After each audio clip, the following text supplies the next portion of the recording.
नमस्कार विद्यार्थी मित्रांनो, 7वी शिष्यवृत्तीच्या विद्यार्थ्यांसाठी महत्वाचा प्रश्न बघा. प्रश्न काय दिलाय आपला?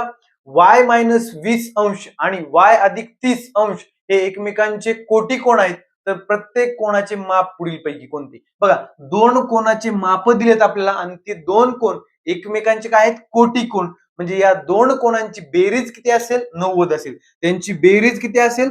90 असेल. आणि विद्यार्थी मित्रांनो, बघा, या दोघांमधला फरक जर घेतला तर फरक किती येतो बघा.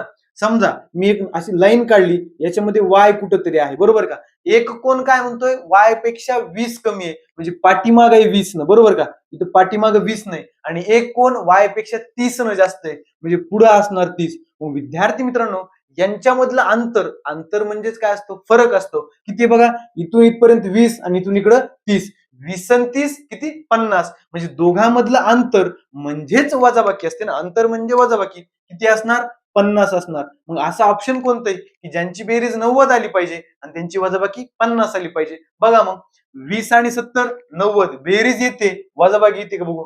20 आणि 70 यामधला फरक पण किती येतोय? 50 येतोय. म्हणजे पहिलंच ऑप्शन आपलं बरोबर असणार. ते यांची बेरीज 90 करायची, मग वायची किंमत काढायची, बराच वेळ लागतो. त्यापेक्षा ही पद्धत बरी आहे. पर्याय क्रमांक 1. धन्यवाद.